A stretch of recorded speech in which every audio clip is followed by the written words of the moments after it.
And welcome to Session 3. We are going for movement. Movement in the Learning the Advanced Squad Leader system. Hope you've enjoyed the first two. This one's going to probably take a little longer, but can't tell for certain. We've got an awful lot of slides here, but most of them will go pretty fast. To examine some key things in this session. And the key things you're going to learn: which units may move, how to determine terrain type, how carrying weapons can affect movement, how route affects movements, also some other factors that go with that. And we're also going to learn how to find and use the Chapter B terrain chart. Now, estimated module time is 15 minutes. Let's see how we do. Now, in the movement rules, I want you to remember we're only speaking in this case of things that happen in the movement phase. And you will remember the movement phase was right after the prep fire phase, third phase in after rally, prep fire, and then movement. That's only things we're talking about in this phase. And to review, we talked about personnel units last time. And those were multi-man counters, which are squads, half squads, and crews. They have 4 movement factors for normal movement. They can double time. We call that counter exhaustion, so we shorten that to CX, for an additional 1 or 2 movement factors. And what decides if it's 1 or 2? If they declare CX before they start any movement, before they've expended any movement factors whatsoever, they can get 2 additional movement factors. If they declare CX after they've already started moving, then they're only going to get 1 additional movement factor.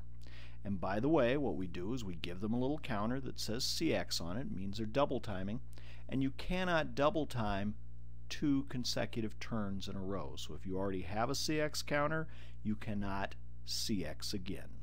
So 4 movement factors for a multi-man counter, and you can have up to 1 or 2 additional movement factors by CXing. Now, single man counters, which are leaders or heroes, they have 6 movement factors for their normal movement, and they can CX the same way for an additional 1 or 2 movement factors, and it works exactly the same. If they've already started moving and then declare CX, only 1 additional movement factor. If they declare it before they start, 2 additional factors. Now, the other part about CX is it has a lot of bad things to it. It will add 1 to any fire attempt that you make. It causes other additions. It also decreases your ability to portage special squad weapons. So there are a lot of negatives, and that's a bad way to say that. There are a lot of bad things about being CX'd, not the least of which you do not want to get ambushed or in close combat if you are. Now, also with personnel units, the leader bonus. Multi-man counters that begin and end their movement phase or advance phase stacked with a leader, they have to begin and end with that leader, is eligible for a 2 movement factor bonus. So in other words, if we had this stack, this 9-1 leader and a 7-4-7 squad, this stack could expend 6 movement factors with that leader bonus, and that would not CX the 7-4-7. So if they started stacked with the leader, they can move with the leader and get 6 movement factors, no extra charge. Nice bonus, let me tell you. Problem is, of course, that means you've probably put your leader in some harm's way too. Now, some movement rules. Units carry weapons. How much they carry affects their movement. If they carry more than their portage capability, which is 3 portage points, we call that their internal portage capability. That's 3 portage points. If they carry more than that, it will reduce their movement by 1 movement factor for each portage point over 3 that they're carrying. And here's one of those things I said about CXing, double timing. It increases your movement factors, but it reduces their portage capability by 1 as well. So you balance out. If you declare CX and you're already carrying a weapon that has 3 portage points, you've just reduced your IPC by 1 because you CX'd. So now every point over 2 portage points that you're carrying will reduce you by 1. It quickly goes badly, and you'll have to do some of the math yourself.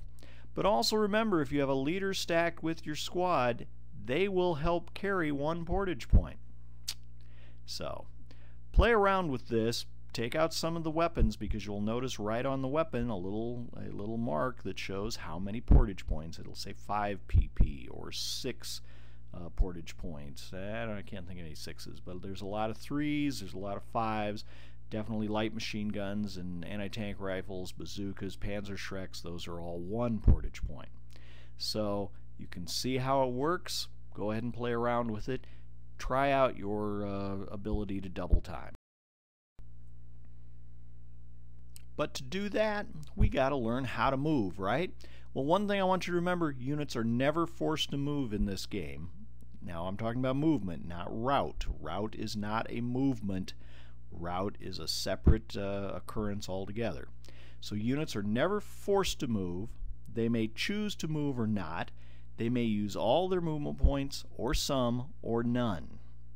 Also remember, under normal circumstances, they are restricted from entering enemy occupied locations during the movement phase. You can only do that, for the most part, in the advance phase.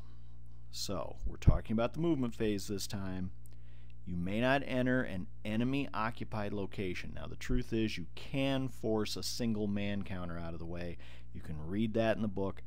I'm thinking I've done that at least twice in 500 or 1,000 games, so I don't get really too concerned about it. Just know that it's possible. For the most part, you're not going to enter an enemy occupied location in the movement phase unless you're Berserk. Berserk units do actually run up there and do things. Now, when we're working with movement, we are talking about terrain effects. That's how we decide how many points it costs to move into a hex. Terrain effects: whenever units move, they will expend the movement factors necessary to move into a hex. And some terrain is in the hex. Buildings, woods, gullies, grain, all of those are in the hex. Orchards, most of the types of terrain are in the hex, but there are some that we consider hexside terrain. Those are primarily hedges and walls. They coincide with the hex side. Also, let's leave it at that. So let's take a look at a section of a pretty famous ASL board. It's board 3, been around since Squad Leader. Just looking at a little. And we're going to take a look and see what each of these items look like. So, for a hedge, notice we see it right there. That's what a hedge looks like. And there's also another 1 or 2 out there just in the area we can see. But it conforms to the hex side, right? And there's a wall. You can now tell the difference between a wall and a hedge, can't you? The wall is gray, the hedge is green. Makes sense? The other thing that makes sense, a wall will give you a +2 benefit. A hedge will give you a +1 benefit for TEM. That's for Terrain Effects Modifier. But they cost you both the same to cross them. To cross a hedge or to cross a wall costs the same. There's an example of a building. This is a 1 hex building. It's made out of wood, so it's brown. We see some others out there too, but we also see some 2 hex buildings that are also made out of wood. Can you tell me a hex number for one of those? Well, the only one I see that's a 2 hex building, it's connected, looks like it's T6 and U6. And also the thing that makes a difference with a 2 hex building is that it becomes a 1.5 story building and it has an upstairs. So you have the main floor and an upstairs in a 2-hex building. In a 1-hex building, unless it has a stairwell mark in it, which none of these do, those only have the one location on the main level. Now let's take a look here. There is a stone building. It's gray. Again, this is an example of a 1-hex stone building. So how many locations does it have? I'm sure you got it. One location on the ground level. But notice R5, R6 is a 2-hex building. It happens to be stone. So is R3, S3, which is a 2-hex building. What's different with those? Yes, they both have locations on the ground floor, and those locations are adjacent, so you can move back and forth within the building. But since they are 2 hexes, they also have an upstairs, correct? So there's 2 locations upstairs, one in each hex, above the ground floor location. Also notice this brown mass here, that is a hill, and the lighter brown is a level 1 hill. So our green area out there is level 0. The hill is level 1, and we can see the little edging. We call that a crest line for the hillside. And level 2, obviously, just the next step up, and it's a level 2, which gets us a little higher. Level 2 can see over the top of level 1 objects, which are what all the single hex buildings are. Those are all level 1 objects. So if you had a height advantage, you're not just above that, but you are farther above. The building is a level 1, these are level 2, and we'll talk about that in the next section, which is line of sight. But in this one, just realize we can see past them. And then the last one we have are the easiest to tell, which are the woods, which are the green items. See those green items there? That's the woods. And woods are right there. Now, woods and buildings all take 2 movement points to get into. It costs an extra movement point to move over the top of a wall or a hedge. It costs 1 movement point to move into the open ground. And we're going to go over all that and tell you where you find these things.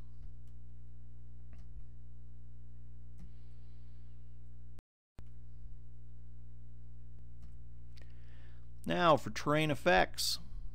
Whenever units move, they expend the movement factors necessary to move into a hex. And here's our example. As you can see, we have a 747 multi-man counter, so it's a full squad. 747, it's in N7, and it wants to move from N7 to M7.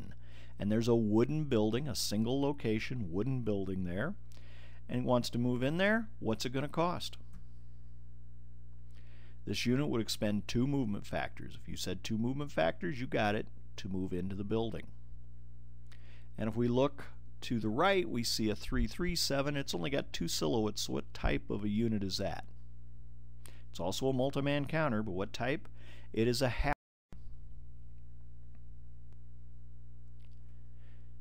The half squad wants to cross a hedge, and we said the hedge is a hex side cost. Whenever units move, we said they expend the necessary movement factors to move into a hex. This unit's going to expend 1 movement factor to cross the hedge and an additional 1 movement factor to move into the clear hex, because I said clear hexes are 1 movement factor. So it'll cost how much to move from where the 337 is to 08? It's going to cost a total of 2 movement factors, just like it costs to go into the building, correct? How do we know? We find this on the terrain chart. Costs for each terrain type are listed on the Chapter B terrain chart. And you'll see that here. I've got terrain all down the left column. It's telling me what type of terrain, and just reading I see open ground, shell holes, road, sunken road, elevated road, on and on and on. Gives us examples. Then it tells us what kind of a line of sight obstacle or hindrance it is. We'll get into that later. It tells us what the terrain effects modifier is, and we'll get into that later too when we get to fire. But Then we come up to the type of item going across in the first column is infantry, and it tells us open ground cost 1 movement factor, right? Well, let's take a look here. The chart shows us how many movement factors each hex costs based on the unit type. Notice I've got a box around infantry, and terrain. So all I have to do is cross-reference between whatever terrain I want with the type of unit that's moving into that terrain. So how many movement factors does each wood hex cost infantry? So we've got to find woods right down here, and we got to find infantry right over there, and where they cross down there where it says 2R, and for the record, the R means it's a note on this chart down below, note R, and you'd look into it. But all we really care about right now is it costs 2 movement factors. So, as an example, we've got this 467 unit. He wants to move from where he's at. Costs 2 movement factors per hex. Infantry could only move 2 hexes then, right? Because we said they have how many movement factors? They have a total of 4. So the first hex would cost 2 movement factors. The next hex was going to cost 2 movement factors. And that would be the total of his movement factors, unless declared CX or if they were with a leader, right? Okay. So for each type of terrain and each type of unit in ASL, it's on. Let's take a closer look just so we can see what we're with. Tell me what this means. That 1 plus COT, 1 and COT, it's telling me that infantry crossing a wall is going to pay 1 movement factor plus the cost of the terrain they're entering. So let's go to some examples here. I've got a 467 sitting out in O2, and for your benefit I've listed the terrain effects, the cost of entering terrain in a hex, off to the left. Open hex is 1 movement factor, woods is 2 movement factors, building is 2 movement factors, and a wall is 1 movement factor plus the cost of terrain that we're entering. So if I'm starting in O2, what's it going to cost to move to each adjacent hex? You figure it out and you tell me. Alright, I've given you a moment. Let's go. So to go into the open ground terrain in O3, it's going to cost 1 movement factor. How about into N2 where the building is? If you said 2 movement factors, you're absolutely correct. How about N1? Well, it better also be 2 movement factors, hadn't it? How about if we go straight up into O1? What's that going to cost? What kind of terrain is that? Looks like woods to me, so what's it going to cost? 2 movement factors is correct. Now here comes the trick. P1. P1. We're moving into woods, so that's 2 movement factors, right? But if you caught the fact that we're going over the wall, we're going to pay 1 movement point to cross the wall and 2 movement factors to get into the woods. So how much did that cost? Total of 3, didn't it? So how about P2, into the brown wooden building? Well, what's a building cost? We've already established that whether it's stone or wood, whether it's a multi-hex building or a single hex building, it still costs the same, so that's 2 movement factors. But again, we're crossing the stone wall. How much is that? It's going to cost us 1 movement factor to cross the stone wall, 2 movement factors to get into the building. If we were to do that, how many points would this unit have left? They would have 1 in their normal movement factors, wouldn't they? Because they started out with 4. So did that help? Does that give you a little feel for how this works? With the 2 movement factors, they could move on or they could stop. With the 1 movement factor, they could move on or they could stop. And even with the 3, they could move on because they still have 1, and as long as it only cost 1 movement factor to get on to the next hex, they could keep moving, couldn't they?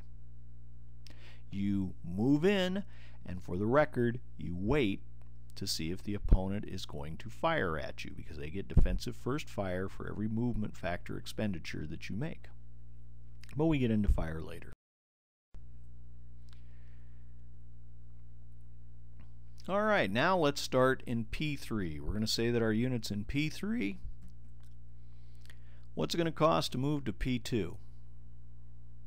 How about to O4? What about to O3? And I'm betting you can get these, right? P2. It's going to cost 2 movement factors. O3, we're crossing the wall, so it's going to be 1 plus 1. O4, we're not crossing a wall. It costs us 1 movement factor. And P4, not crossing a wall, just moving into a building, 2 movement factors. Now if we're starting in P3, if I want to go to O3, I said it was 1 plus the cost of 1 movement factor, so that's 2 points. And now I want to move into the building. That cost me another 2 points, so what did it cost? Moved into the building, I've spent my 4 movement points, I'm done, right? Well, I am. Unless I'd wanted to declare CX at that point, right? Okay, let's try. Starting in P3, I've gone to O4, that cost me 1. I now go to N4, that cost me 1. How many points do I have left? I have 2 left, right? Can I go to M5? What's it going to cost? I can go to M5, and it costs 2, so I'm done. I'm out of movement factors, right? Well, I am, unless I declare. If I declare CX, where could I go? I could go back out in the open, which wouldn't make a lot of sense. Or I can say, because I said these are multi-locations, and since it has 2 hexes for this building, I said that it has an upstairs, don't I? And that's level 1, because the main floor is level 0. I'm going upstairs, and it only cost me 1 point to go up or downstairs in a building. Now, I'm moving upstairs for 1. That means I'll have spent my last movement factor. Now I am done, aren't I? And notice I slid the gray level 1 marker underneath the stack, and I had marked the guy with CX because he has a CX counter, doesn't he? He's counter exhausted. He has said, okay, I'm moving. And notice right on the counter it tells us our IPC, our inherent portage capacity, is -1. It's down 1, and it's normally 3, so it's now 2. And my close combat, +1 for any attack I make, -1 for any attack made against me. Yuck. But I've used all my points. 1, 2, 3, 4, and 5. I only had 5. Why? Because I declared CX after I'd started moving, right? So let's go back. This time, let's CX before we move. So I CX, and I put my counter on the minute I declare it. And I said, because I could only CX as long as I didn't have a CX counter. I cannot CX consecutive moves. So, consecutive turns. So here we go. I've declared CX. How many points do I have now? I have 6, don't I? Where can I go? Well, I'm going to cross that wall. What'd that cost me? 1 plus 1 for 2, right? Now I'm cheating. Oh my God, I'm not going into the building. I'm bypassing the building. I'm along the edge of the building in the clear terrain. As long as there is room, I can actually do that. And bypass is a really important feature. Bypass, I only have to pay whatever the ground is around the object I'm bypassing. And for the record, there's only 2 types of things you can bypass in this game: buildings and woods. Anything else, you either have to go in them or you stay out of that hex. So we're bypassing the building. I spent 2 to cross the wall and move into the open hex. I'm now spending 1 because the area outside the building is open ground. We said that's a 1 movement factor, so I've spent 3, right? And notice I declared I was moving 2 hex spines. I could have moved 1, but I'm moving 2, which means now I can enter any one of the hexes that's adjacent to that vertex that I'm pointing at with that arrow. So I'm going to move into M2, and notice it's got a big square there, and we're going to talk about what that means. But what did it cost me to move in there? It cost me 2. So 2 to cross the wall, 1 to bypass is 3, and 2 to go in is 4, 5. Now, this is a multi-hex building, so does it have an upstairs? Yes, it does, but it's a little different. Whenever we see that white square that we saw, that means that it has a stairwell. And anytime we see a building that has that white square, it tells us it has the main floor and an upstairs, which is level 1, but it also has another upstairs, which is level 2. The difference, you can only access any of these upper levels by going through the hex with that stairwell. So if I'd gone into N2 or N1, I could not go upstairs from those locations. And if I am upstairs in those locations, I can't go downstairs there. I can only go up and downstairs in this building in the M2 hex. So I've spent 5 movement factors. I've got 1 left, and I said changing location from one floor to another cost me 1 movement factor. So guess what? I'm going upstairs. Notice I got the gray counter just like last time. I'm sliding it underneath me to note that this unit, this 467, is in hex M2, but it's not in the ground level location. It's up 1 level. Up 1 level. And it doesn't have any more movement factors, so it can't go any farther up, and it's sitting right where it's at. It can't go anyplace else. Now, just for the record, if it were the next player turn and I wanted to move from M2 where I'm at on this level 1 counter, I could go upstairs for 1 point, I could go downstairs for 1 point. If I wanted to, though, I could also go into N2 or N1 for 2 points each. Once I'm in those, to get up or downstairs, though, I'd have to go back to M2. I can't go up and downstairs in N1 or N2.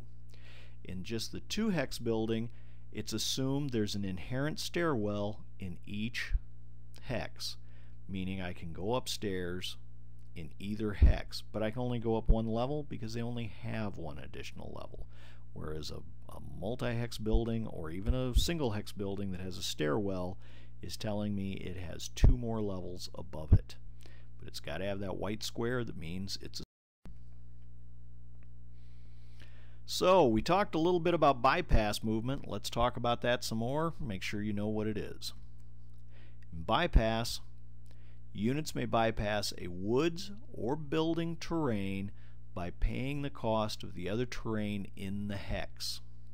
You can only do it if there is room for your hex counter on end between the terrain that's shown and the edge, that black line that makes up the edge of the hex. That's the only way you can bypass, is if there's enough room.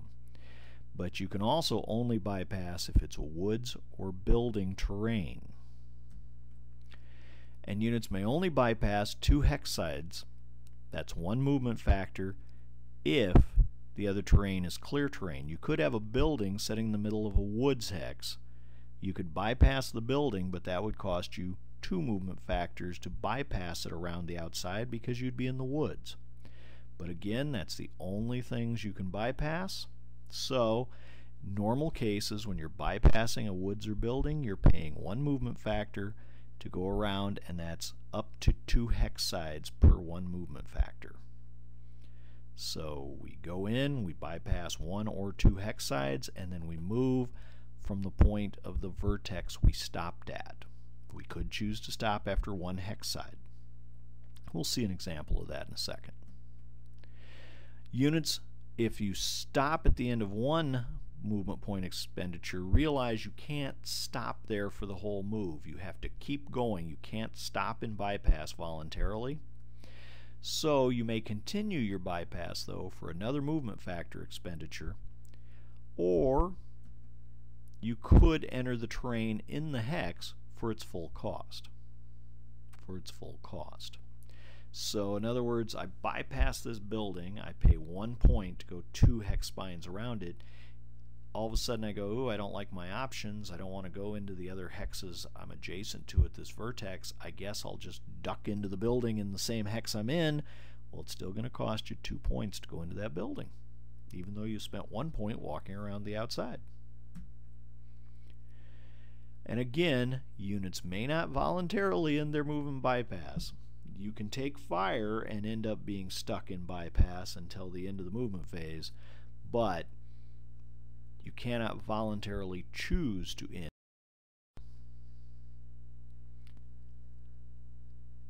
So let's go on. Let's practice some of this. Again, we're going to practice our bypass, but this time we're going to do it a little differently. Let's bypass the building in F2. And notice I could just go 1 spine. I could bypass on the right hand side, but I'm choosing to go 2 spines and bypassing on the left side. That puts me between the wall and the building, correct?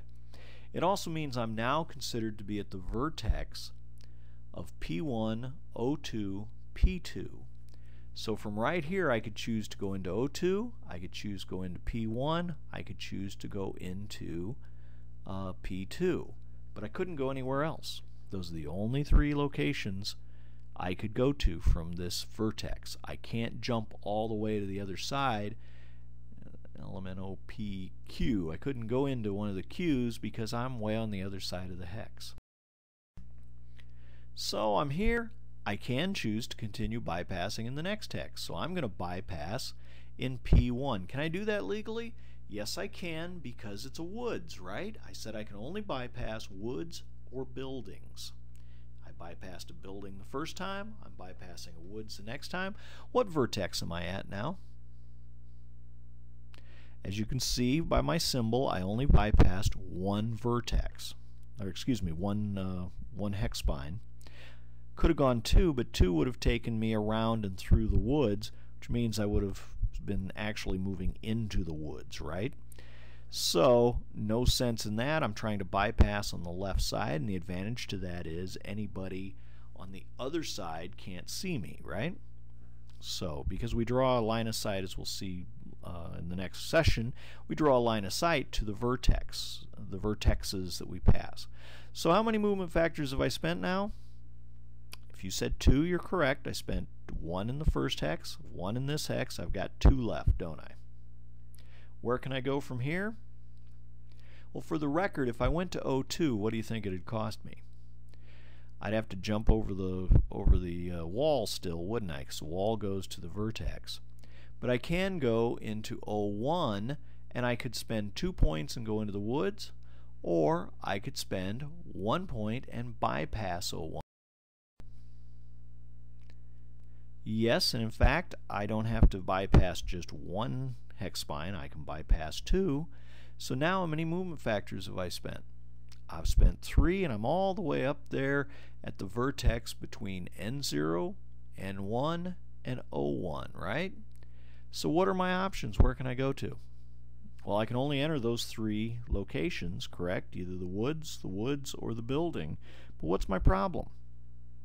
I've spent 3 movement factors. How many movement factors do I have left? I only have 1, and I only have 3 places I can go, and all of them cost 2, don't they? If they all cost 2, can I do this? Can I legally make this move I just made? Yes, only because I have the ability to CX. And if I CX, what do I get? Because I've already started moving and hadn't declared CX first, I only get 1 additional point, don't I? But that 1 additional point, added to the 1 point that I already have, I would have 2 movement factors left, so I could go into any one of those 3 locations and I'd be fine, right? Or if there had been an open hex where M1 is at, I'd be able to spend 1 movement factor bypassing N1 and then go into M1 if M1 were open, but it's not, so I can't do that. I'm going to have to go into one of these three hexes that's adjacent to this vertex for 2 movement factors.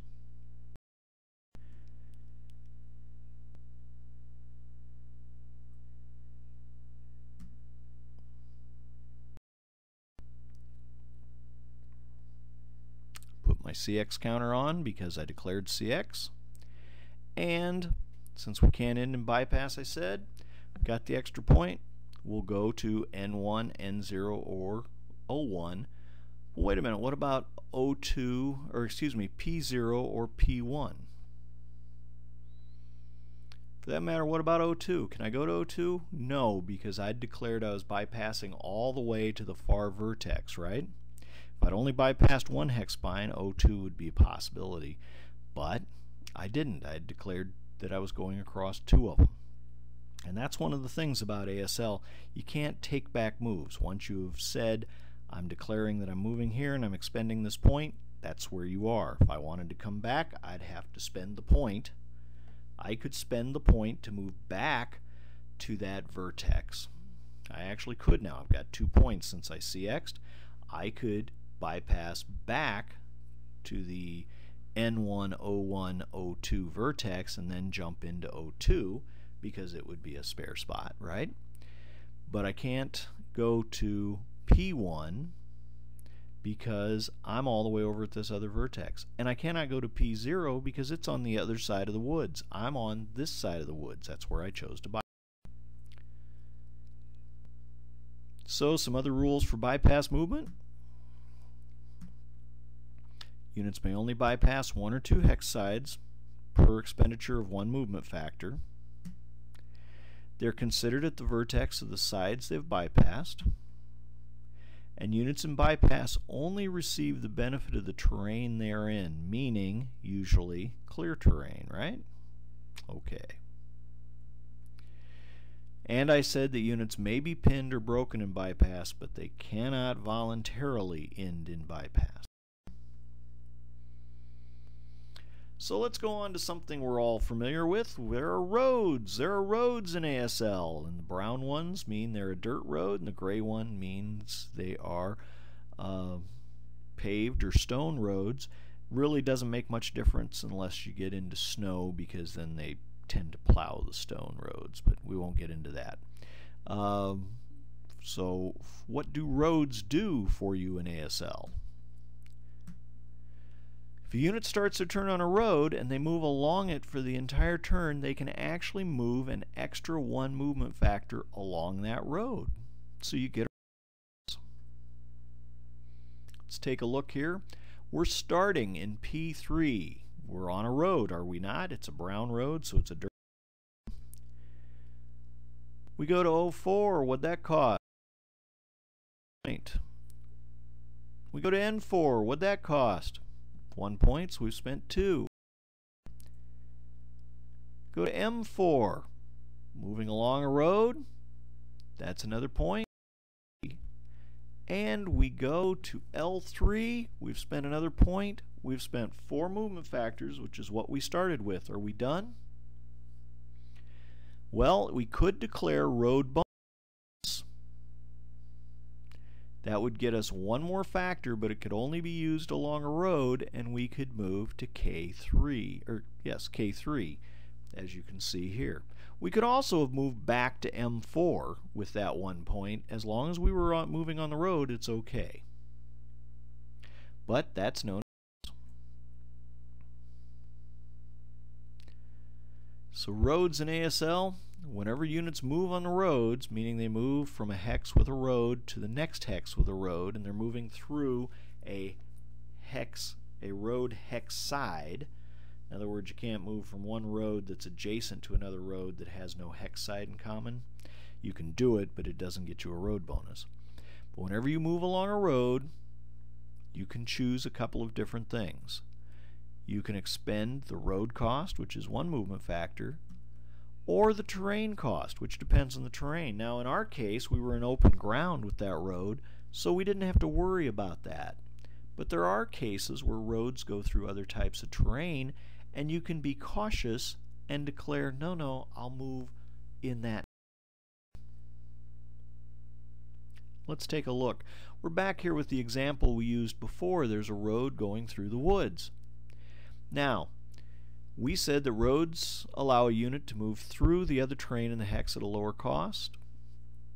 If I want to move from where I'm at directly to the right onto the road, what's that going to cost? It's going to cost me 2 movement factors because I'm not moving from a road hex, right? So I have to pay the terrain that's in the hex, which is woods, so it'll cost me 2. But to move on from there, it's only going to cost me 1 if I go along the road, right? Well, that's only if I'm declaring I'm using road movement. And I declare that without saying it. If I just say, okay, 2 to get to this hex, and then I say 1 to get to the next hex, I have declared that I'm using road movement without saying so, because I said I'm only expending 1 point to get there. So at that point, I'm saying, well, I've saved a point, and I'm walking down the road. I'm not skulking through the woods along the road. So that leaves me 1 more point left over, right? And I can use that to go along the road again. So I'd have spent my 4 movement points to get there. What's the problem with that? Well, it's kind of dangerous because if you're using the road movement rate, if the enemy has a unit that can see you and they can fire at you, since you did not declare you were using the terrain, you're out in the open. And out in the open, when you're moving and you get fired on, can be very dangerous. And as you can see here, I've got a half squad manning a multi-man counter, I've got a multi-man counter which happens to be a half squad manning a medium machine gun. And I said that a half squad can fire a squad weapon, but they can't fire their own firepower then. Well, the squad weapon has 4 firepower factors, right? The medium machine gun, and it's only 1, 2, 3 hexes away, so we can see it clearly and they can take a shot. And the thing is, that's a 4 firepower factor, -1 non-assault movement, and -1 for moving in the open because we're firing in the first fire phase. We fired as the unit moved in there. It's part of the movement phase, but it's the first fire, so we mark them now with a first fire, and they'd take that 4 firepower shot, but they'd subtract 2 from their die roll. That makes it pretty rough.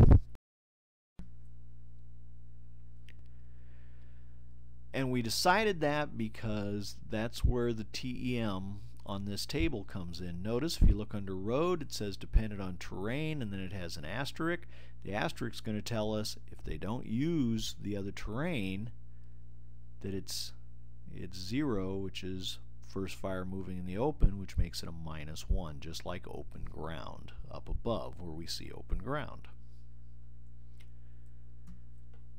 Now, you'll hear more about this in the fire combat session, but I just want you to see where we're going to get that information, because you could be reading ahead and doing some of this on your own. So, having talked about road movement now, let's take another example and look. Here's a case where we want to cross the road. We're a 4, 6, 7 and we desperately want to cross this road, but we know that we could get shot, but we desperately need to be on the other side. Now, first of all, realize this is desperation of sorts. So crossing in the open ground is something you don't want to do, because I said you get those minus factors. A low die roll, if your attacker rolls a low die roll, it can actually kill you, which doesn't happen very often in this game. Normally, you don't give them negatives. There's usually at least some positive involved, so the negatives are offset. And by giving them a -2, if they were to roll a 3 with this 4 firepower factor shot, that could be a lot of pain. -2, that'd be a 1 on the 4 firepower factor table if you just stepped out into the road. But you have an option when you're trying to cross a road. If you start in a non-open ground hex, non-open to the enemy that's doing the shooting, and you end in a non-open ground hex, and you only cross through the road hex in the process, you can do what's called a dash, and a dash has some advantages, but also some disadvantages. Let's talk about it. You can cross an open road by declaring a dash move, which means that's all the farther you're going to go, from this hex straight across the road to another hex. And it has to be not open ground to the same unit that's firing at you. So if the medium machine gun could actually see to J3, then we couldn't go there. But we don't want to go there anyway. It's open ground because you could still get shot. We want to get into that building across the road in J4. So we can declare a dash. There we go. We're moving across. Dash. We just step out there and step through. And the advantage of a dash is it halves the firepower of the shot being fired at you. The disadvantage of a dash is the -1 first fire moving in the open, and -1 first fire non-assault movement still applies. So a low die roll is a low die roll whether it's on the 4 firepower factor table or whether it's on the 2 firepower factor table. But on the other hand, if it's a normal die roll, you might get away with it. Now, if you're pinned, you're going to get stuck out in I4. If you break, you're going to be broken out in I4. But if you make it through, you actually end up in J4. So, I just want you to realize how this works. But now that you realize how it works, don't do it. It's still a desperation move. Alright, next thing we need to know about movement is going uphill, elevation changes. In ASL, we move uphill by adding additional movement factors. We judge that by when we're crossing crest lines. Whenever we're crossing a crest line and it's going from a lower level to a higher level, then we say we are going uphill. Now, infantry pays additional movement factors to move uphill, but in ASL it does not pay additional movement factors to move downhill, nor under most circumstances does it get any benefits for going downhill. So here are Crestline examples, and I'm just trying to draw your attention to them. It might be a little hard to see, but we can see we got the green for level 0, we got the light brown for level 1, and we got the dark brown for level 2. Moving up one level while entering a new hex costs double the normal cost of moving into the terrain. So whereas the other one, moving into across a wall or across a hedge, was 1 plus the cost of the other terrain, moving uphill is 2 times the cost of the other terrain. So let's look. Got a 747 inside the building in X3. We want to move to X2, or excuse me, X4. What's that going to cost for movement factors? I'll wait while you figure it out. What's the movement factor for an open ground hex? 1, correct? So what's 2 times that cost of terrain? Well, looks to me like it's going to cost 2 times 1 for open ground, so it's 2 movement factors. So they've made it up there, and they could actually continue moving, couldn't they? They still have 2 more to go. So they could move where? They could move right up on top of that top hill, couldn't they? Because that would just be 2 times cost of terrain, and up there in W5 is an open ground hex. It's just a level higher, so that would be our other 2, wouldn't it? We could also move back into W4. That would cost us 2 movement factors, wouldn't it? Because now that we're on the same level, we just pay for the cost of the woods to go from where we are now into the woods. So that would make it 2, which would mean we've spent all 4. But let's take a look at another example. Let's go back to X3 and say we want to go directly to the woods. What would it cost? Well, we're going uphill, and what's the cost of woods, we said? 2, so 2 times the cost of wood. We're going to spend 4 movement factors, aren't we? 2 times cost of terrain, 2 times 2. So, we see that we can do that. Now, we also have talked and we have said that moving in the open is dangerous. We've also said something about a first fire non-assault movement minus. How do we get around that? Well, we get around that because we say movement under fire is pretty dangerous in ASL. So to be able to avoid some of those problems, we can also assault move. In other words, we know we're going to get shot at. We want to be sneaky about it. We want to be careful about it. You can think about it that they're lying on their stomachs and they are crawling across there. They're trying to keep their heads down. We call that an assault movement. So what is an assault? An assault movement is only possible if a unit changes only one location and does not use all of their movement factors in that making that change of location. That's all there is to it. So they can avoid the -1 first fire non-assault movement modifier. So can this be an assault move? Moving from, looks like W8 W8 to V7. Would that be an assault move? Yes, we're only changing one location and we're moving less than 4 movement factors because I said you can't use all your movement factors. So, no problem. We could declare that an assault move, and if they got fired on, they'd have the -1 for moving in the open if there was no cover, which most likely there would not be.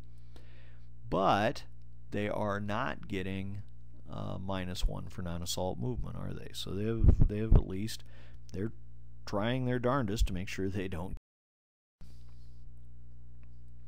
How about this one? If they were down here in this building and they're at level 0 because they don't have a counter under them, correct? Can they move up to U7? Yes, they can, can't they? Because we've already decided going up a level and into woods is going to cost how much? We said 4. Can this be an assault move? No, because why? They're only moving one location, but they are spending all of their movement factors, thus it cannot be an. Alright, now we are going to run into situations where we're carrying some squad weapons that happen to be heavy, and they're using multiple portage points, and it's over our portage point capacity, and it's going to subtract. Well, whenever we get to those situations, we do have what's called a minimum move in ASL, and that's when infantry units have at least one movement factor left at the start of the phase. In other words, they haven't moved, but they only have at least 1 or 2 movement factors because they're carrying too many items or too heavy of items. They may make a minimum move of 1 hex during their movement phase. Let's take a look at this. As you can see, we got a 747 setting on level 0, and they got a mortar. What's the portage capacity of that mortar? Portage points. Well, if you can read that, it's right in the middle where it says 5 pp. That means 5 portage points. It's because it's already been put together. We do have the ability to disassemble those, and they're easier to move. But in this case, it's assembled. We can tell that. We can see that it's put together there. 5 portage points. What's our internal portage capacity for the squad? Only 3, right? And if it's 3, what did we say happens if we're over the maximum number of portage points you can carry? We subtract the amount over 3 portage points from our movement factors. So we start out with how many movement factors? 4.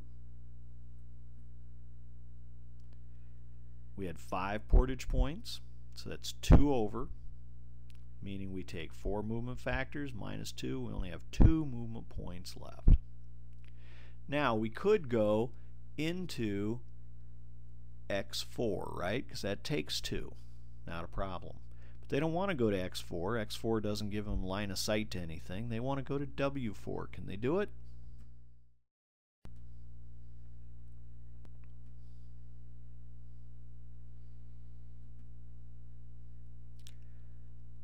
After using minimum move, we said it was minimum, so that's the only hex they're going to go. they have to survive all their first fire or any fire that the enemy's bringing on them during that movement. If they survive all that, they will become CX for counter-exhaustion because they used more points than what they had, so they had to become exhausted, and they then become pinned as well. So the only benefit is you got out of there. Not that it did you a lot of good, but if you were going to be eliminated where you were, hey, one hex is better than none, right? So we CX'd and pinned for making that minimum move. Pinned means it's not going to fire, it's not going to advance. I shouldn't say it's not going to fire at half, but the CX is going to penalize the fire as well. But the biggie is they will not be able to advance. They took every ounce of energy they had just to get up there. Now, we've been talking about movement. Some units may not. Obviously, we know units that are marked with a prep fire will not move, right? If they were marked with opportunity fire, they will not move. But there are other types of units as well. Routed units may not move. If they broke during their move, as soon as they broke, their move is done. Okay. Pinned units may not move. Pin is a result of fire, also can be a result of some other things, but mostly of taking fire, and you pass a morale check with exactly the same number as your morale. So that would cause you to be pinned, or you also saw we had another way of becoming pinned after using a minimum move, right? But those guys are not going to move. So pinned units won't move. They can route, or excuse me, routed units may not move. They can route, but that's not movement phase, that's route phase. Pinned units may not move. And we said TI units, and that means temporarily immobilized, and you will see how that happens in the book. TI units may not move as well. They'll also have a red counter just like that. Now, there's other parts to movement that we haven't talked about that are not moving locations. They're things we do. We call them actions, and they're considered movement. Thus, we use movement factors to make them happen. One of the most common ones is to take our smoke grenades and attempt to place smoke either in our hex or in an adjacent hex. An adjacent hex means one right next to us, right? So it takes one movement factor to attempt to place a smoke grenade in your own hex. And we say attempt because you use your smoke exponent, and you have to roll that number or less to place it. And it costs one movement factor whether you manage to place it or not. You had to spend the movement factor trying to do it, which means you can be shot during the first fire phase. It costs two movement factors to attempt to place them in an adjacent hex.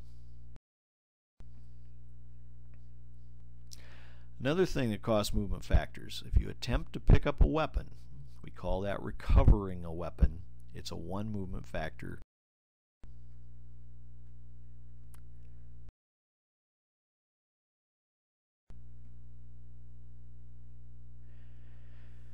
There are other things that cost movement points, but you'll come to those as you see them.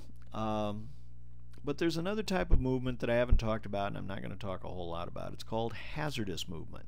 Some actions are just so darn dangerous, they're going to require a -2 die roll modifier to the attack, no matter what phase they occur in. And that's pretty unusual in ASL. Usually you only get the minuses either due to a leader benefit or due to it being first fire. But here are the things that cause a -2 die roll modifier no matter what. These include attempting to set a DC. That's not the same as throwing it, but it's attempting to set it. In other words, you're trying to wrap the bombs around the legs of the bridge so that you can bring it down or things like that. So setting a DC, very dangerous. Hazardous movement, automatic -2. Pushing a gun, and by a gun we define that as something on a 5/8 inch counter. That's hazardous movement. You're pushing that gun, anybody that can see you can shoot at you, and they're going to get an automatic -2. A clearance attempt, and we talk about clearance, we clear rubble, we clear minefields, we clear roadblocks, we attempt to put out fires. we consider most of those clearances. We're trying to clear something. It's a labor task, and what it's saying is we are so focused on what we're doing that we can't duck for bullets. We just have to stay focused on where we're at. Another one that is always hazardous movement is sewer movement. So if anybody is down there with you and can see you, you're going to get shot and it's going to hurt. There are other items and better explanations, but rather than take a lot of time with this, I'd like you just to look at Rule A 4.62 for the complete list, and then make sure you avoid doing any of those things if there's an enemy unit in line of sight, because that -2 will bite you. So we've made it all the way through that one. I'm betting it took a long time, but I tried to be pretty comprehensive. Here's the thing, I asked you to read all of this in advance so that it did make some sort of sense, but you should now, having seen examples, you should go back and read Section 4, all of it, and Section 5, all of it, in your rule book for advanced squad. Also, what I'd like you to do, now that you've seen how this works, get out a few units, move them up and down the map, move them uphill, move them down the hill, move them into woods, buildings, upstairs, cross some walls, duck behind a hedge, do whatever you want to do. Give it a shot, learn how the point expenditures work. And note also, this is kind of a special note, you always have to read your special scenario rules in every scenario, because sometimes they will say all such and such terrain on the board is clear ground, or all terrain represents some other type of terrain. So you do have to be aware that sometimes for the historical value of the scenario, they have chosen a map that represents that type of area, but they need to change certain things about it. So check your special scenario rules for details on your terrain and make sure you. Now, in the coming next session, once you've gotten through marching and drilling your troops, I want you to report to duty at the next class, where we're going to see if you can spot your target. We are going to learn about line of sight in Session 4. So please, again, read Section 6, all of it, in preparation for Session 4, line of sight. And I'll see you here next.